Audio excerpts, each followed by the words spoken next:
Hello guys, welcome to my channel Deepa education J. आज की इस वीडियो में हम चर्चा करेंगे उत्तर प्रदेश पुलिस भर्ती परीक्षा 2024 में एक्सपेक्टेड कट ऑफ को लेकर।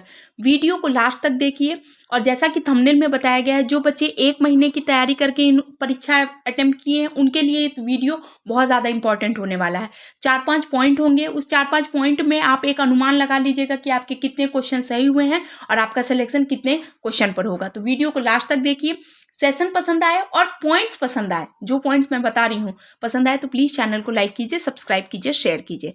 Let's start. सबसे पहले हम चर्चा करते हैं उत्तर प्रदेश पुलिस भर्ती परीक्षा दिनांक 17 फरवरी और 18 फरवरी को क्या कराई गई, संपन्न कराई गई। ठीक, और संपन्न हो भी चुकी है। तो 18 फरवरी की शाम की परीक्षा भी बाकी है। तो 3 सेशन के आधार पर हम एक्सपेक्टेड कट ऑफ क्या हो सकते हैं बता सकते हैं। वीडियो को स्टार्ट करने से और आगे पॉइंट को बढ़ाने से पहले मैं एक बात बताती हूँ कि कुछ बच्चों के लिए ये सिर्फ परीक्षा जो थी वो सिर्फ 1 महीने वाली तैयारी वाली परीक्षा थी और कुछ बच्चों के लिए ये 4 साल की तैयारी वाली परीक्षा थी। 2 अलग अलग बातें हैं और 2 अलग अलग स्टूडेंट्स की हैं। ये पॉइंट जो 5 पॉइंट मैं बताई हूँ ये लगभग हर सेंटर पे मोस्टली बच्चों से मैंने खुद पूछा हुआ है और उनकी राय बताते हुए मैंने ये पॉइंट बनाए हुए हैं। तो वीडियो को लास्ट तक देखिए, स्किप मत करिएगा और सेशन पसंद आए तो चैनल को लाइक कीजिए, सब्सक्राइब कीजिए, शेयर कीजिए। पेपर परीक्षा प्रारंभ होने से पहले ही आधा घंटा पूर्व ऐसा अनुमान लगाया जा रहा था कि परीक्षा का पेपर लीक हो गया था, परंतु इन बातों को नजरअंदाज करते हुए बहुत सी टीम ने उत्तर प्रदेश के बहुत से जिलों से नकलचियों को धर लिया और जिन पर कार्यवाही क्या है प्रारंभ है। कल जो 17 तारीख को परीक्षा हुई थी, ध्यान रखिएगा, उसमें क्लासरूम से बच्चों के जेब में से, पॉकेट में से किस तरीके से चेकिंग हुई थी कि पॉकेट में से ब्लूटूथ मिले हैं, ईयरबड मिले, ईयर लीड्स मिली हैं और ये लीड्स इतनी ज़्यादा बड़ी हैं कि वो आपका जब चेकिंग होता है तो वो ऑटोमेटिक ही पता लग जाता है। पर पता नहीं किस हिसाब से हुआ है कि क्लासरूम में बच्चों के पॉकेट से ईयर लीड मिली है, ब्लूटूथ मिले हैं, तो उन बच्चों को क्या किया गया, पकड़ा गया।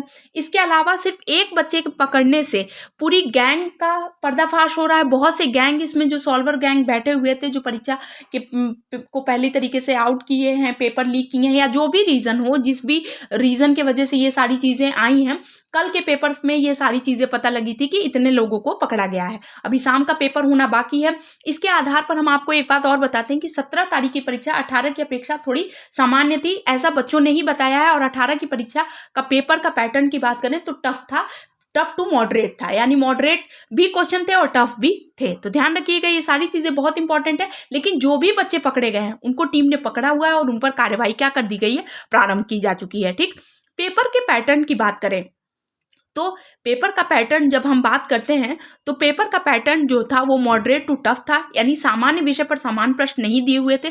जिन्होंने प्रैक्टिस बहुत अच्छी की थी, जैसा कि मैं पहले भी बता रही थी, उनके लिए पेपर सामान्य था, लेकिन जिन्होंने प्रैक्टिस नहीं की उनके लिए पेपर बहुत ज़्यादा टफ था। बात को समझिएगा, मैंने आपको 21 दिन की रणनीति भी बताई थी, उसमें मैंने आपको बताया था कि प्रैक्टिस मेक्स मैन परफेक्ट, यानी आप जितना जितना अभ्यास करेंगे, आप जितने क्वेश्चन का अभ्यास करेंगे, आपको पेपर में उतनी सरलता सुलभता मिलती है।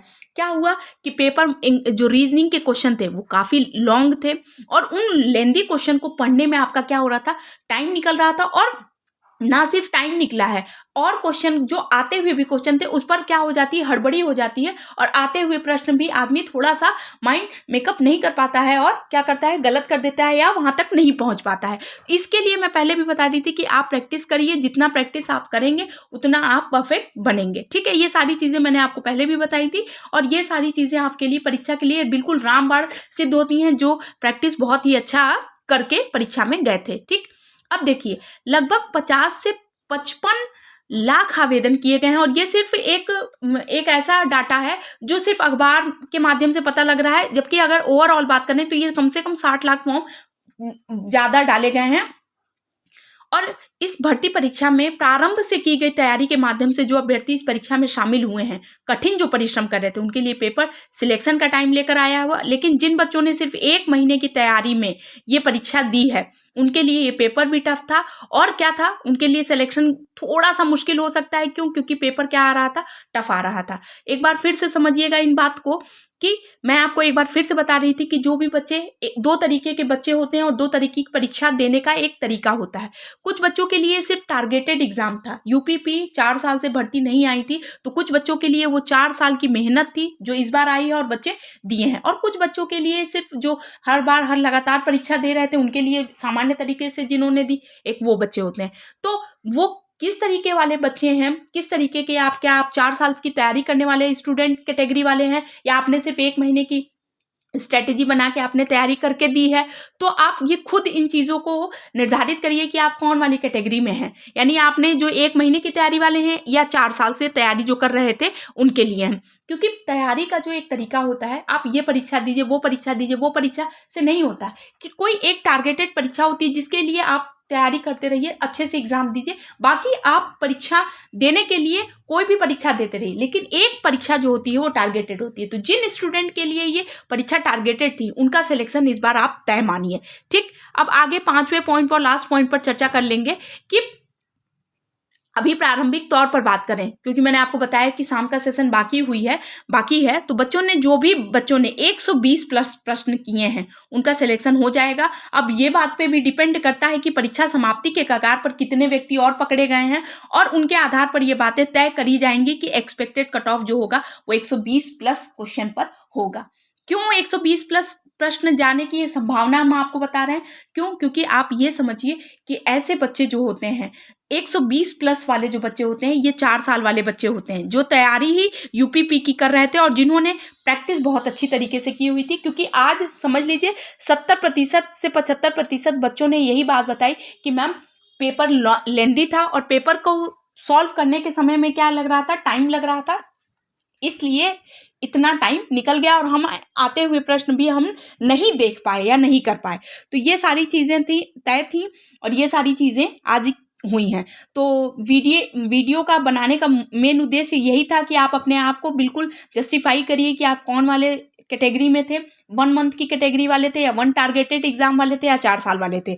तो उन आधार पर आप परीक्षा की तैयारी करते रहिए। क्योंकि आगे भी आगामी समय में क्या होगा, परीक्षा की कई जॉब वैकेंसीज आ रही हैं, तो आप अपनी तैयारी को आज से बंद नहीं करिए, बल्कि एक लगातार वे में तैयारी करते रहिए। क्योंकि परीक्षा के टाइम में जिस तरीके की तैयारी होती है, अगर उस तरीके की तैयारी आप 5 महीने से या 4 महीने से कर रहे होते हैं तो काफ़ी इम्पैक्ट पड़ता है।